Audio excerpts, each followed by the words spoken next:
Assalamualaikum warahmatullahi wabarakatuh. Jumpa lagi dengan saya, Bapak Muhammad Abdillah.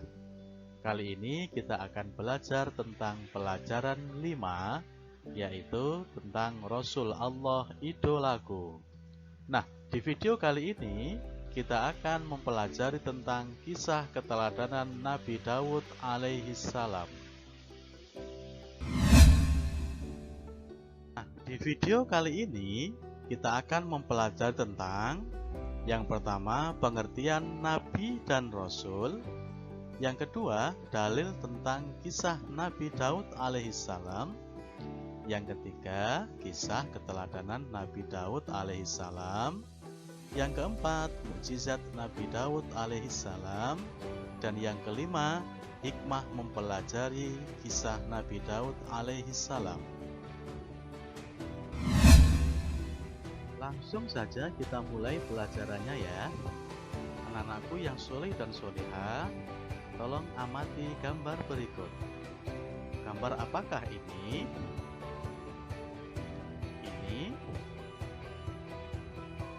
Ini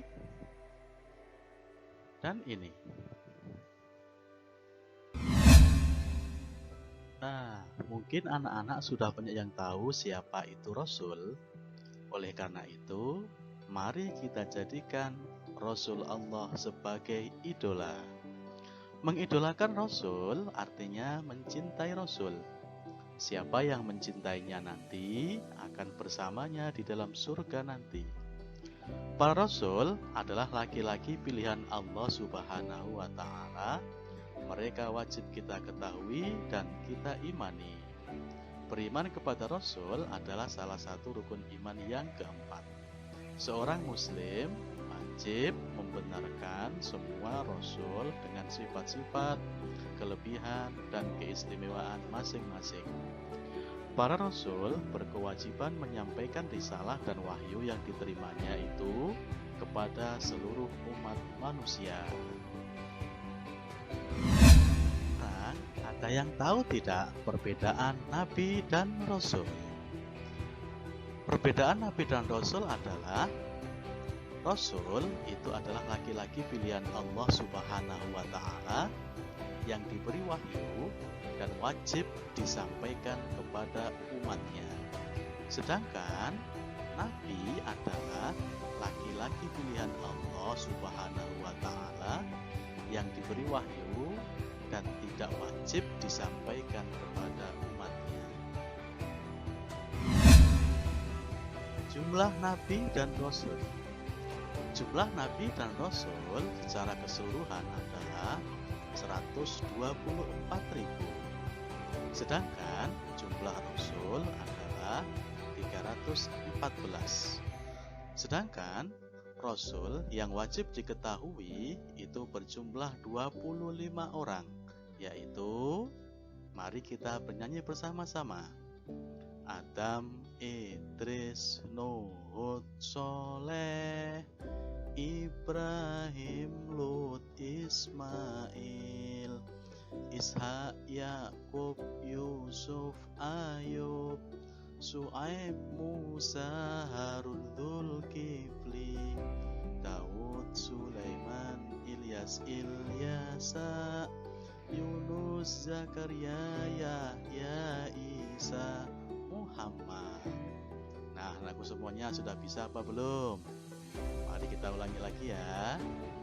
Adam, Idris, Nuh, Hud, Soleh, Ibrahim, Lut, Ismail, Ishak, Yakub, Yusuf, Ayub, Su'aib, Musa, Harun, Dzulkifli, Daud, Sulaiman, Ilyas, Ilyasa, Yunus, Zakaria, Yahya, Isa, Muhammad. Dalil tentang kebenaran kisah Nabi Daud alaihissalam adalah terdapat dalam firman Allah Subhanahu wa Ta'ala di dalam surah An-Nisa ayat 163. Bismillahirrahmanirrahim. Wa auhayna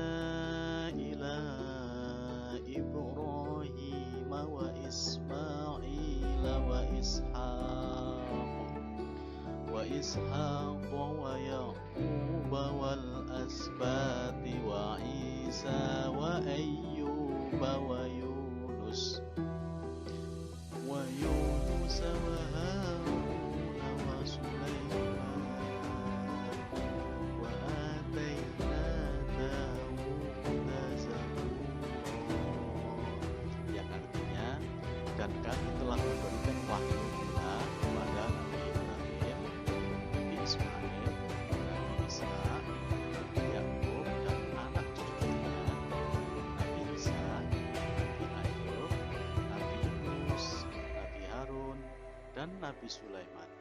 Dan kami berikan kitab Zabur kepada Nabi Daud alaihissalam. Anak-anakku yang soleh dan solihah, mari kita simak kisah keteladanan Nabi Daud. Asal-usul Nabi Daud. Nabi Daud alaihissalam adalah salah seorang nabi dari Bani Israel, yaitu dari Sibit Yahuda. Ia merupakan keturunan ke-13 dari Nabi Ibrahim. Nabi Daud adalah putra dari Yesha. Ia tinggal di kota Bethlehem. Ia tinggal dengan ayah dan 13 saudaranya. Nabi Daud adalah keturunan Nabi Ishak alaihissalam bin Ibrahim alaihissalam. Beliau dijadikan oleh Allah seorang nabi dan raja atas Bani Israel. Masa kecil hingga remaja Nabi Daud alaihissalam.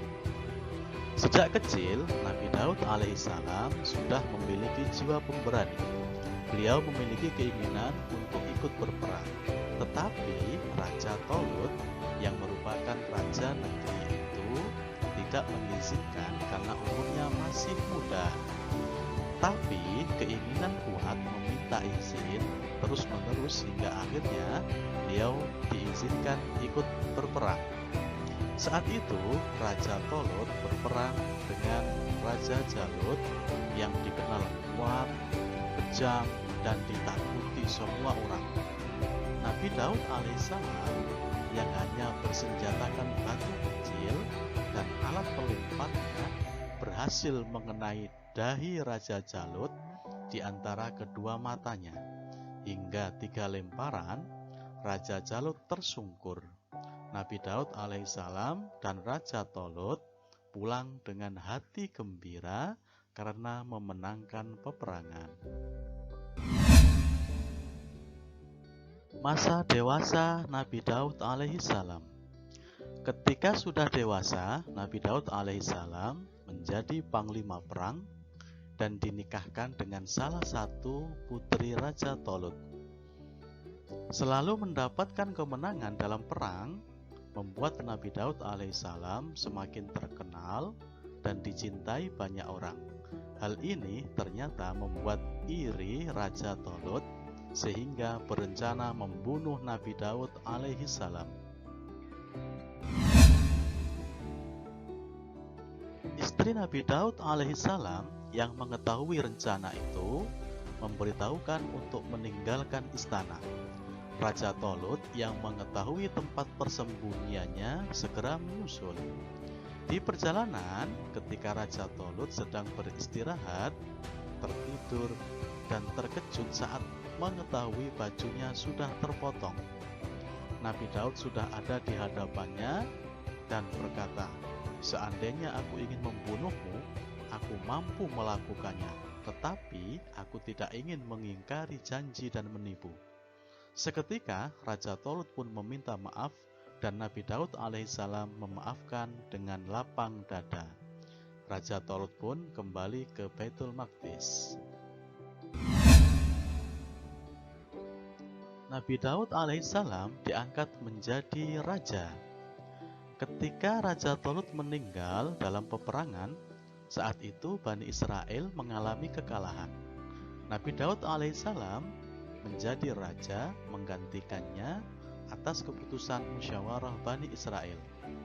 Nabi Daud alaihissalam adalah sosok teladan dalam beribadah. Beliau rajin beribadah dan selalu berserah diri kepada Allah Subhanahu wa Ta'ala. Nabi Daud alaihissalam ahli ibadah. Nabi Daud alaihissalam adalah seorang nabi yang amat taat kepada Allah Subhanahu wa Ta'ala. Mempunyai kekuatan di dalam beribadah, terutama sholat malam dan berpuasa separuh tahun. yaitu sehari berpuasa dan sehari berbuka, berselang-seling serta banyak beramal soleh. Keberaniannya luar biasa. Dia tidak melarikan diri ketika bertemu musuh. Nah, anak-anakku yang soleh dan soleha, sudah tahu belum mukjizatnya Nabi Daud alaihissalam? Mukjizat Nabi Daud alaihissalam yaitu beliau memiliki suara yang sangat merdu yang tidak ada bandingannya dari dahulu hingga sekarang. Apabila ia melantunkan isi bacaan kitab Zabur, maka gunung-gunung dan burung-burung ikut bertasbih bersama Nabi Daud alaihissalam. Allah Subhanahu wa Ta'ala juga memberikan mukjizat kecerdasan akal, mengerti bahasa burung, dan dapat melunakkan besi seperti lilin dengan tangan kosong.